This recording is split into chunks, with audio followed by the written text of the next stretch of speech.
आपण बनवतोय चिकनचे कबाब। त्यासाठी आपण 200 ग्रॅम चिकन घेतलंय, ते आपण मिक्सरला बारीक करून घेतलंय। हे ग्रीन दिसतंय कारण आपण ज्याच्यामध्ये ही ग्रीन चटणी बनवली होती त्याच मिक्सरच्या भांड्यामध्ये आपण हे लावून घेतलंय। हे आहे कॉर्नफ्लॉवर, ही ग्रीन चटणी ज्याच्यामध्ये आपण यूज केलंय कोथिंबीर, आलं, लसूण आणि पुदिना आणि हिरवी मिरची। आहे चिकन 65 चा थोडासा आपण मसाला घेतलाय, बारीक चिरलेला कांदा, दही बाइंडिंगसाठी एक, हे कलर येण्यासाठी काश्मीरी लाल मिरची पावडर आणि मीठ आणि अर्धा लिंबू। आता सुरू करूया आपण रेसिपीला। प्रथम आपण ह्याच्यामध्ये बारीक चिरलेला कांदा टाकून घेऊया सगळा, लाल काश्मीरी मिरची पावडर, ग्रीन चटणी थोडीच टाकूया आपल्या अंदाजानुसार, दही, अर्धा लिंबू, त्याच्यामध्ये बिया नाही आहेत, कॉर्नफ्लॉवर आणि हा चिकन 65 मसाला। आता हे आपण व्यवस्थित मिक्स करून घेऊया।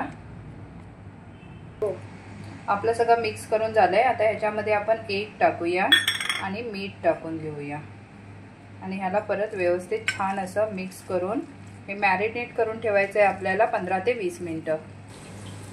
ओके, आपलं हे मॅरिनेट करून झालंय।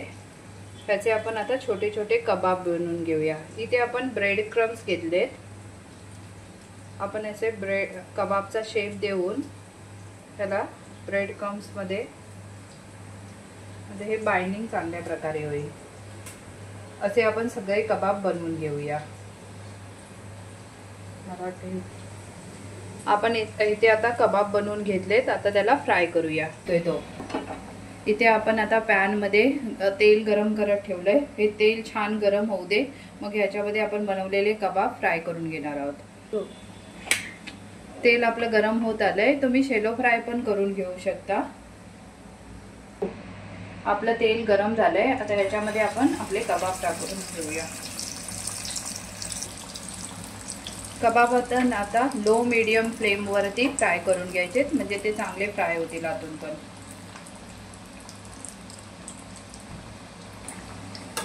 आता आपले एका साइडने छान असे क्रिस्पी तयार झालेत, आपण आता त्यांना पलटूया।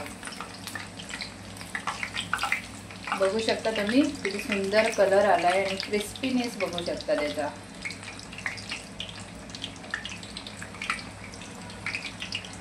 आपल्याला या मीडियम फ्लेमवरच फ्राय करायचे, कारण आपलं चिकन चांगलं कुक झालं पाहिजे।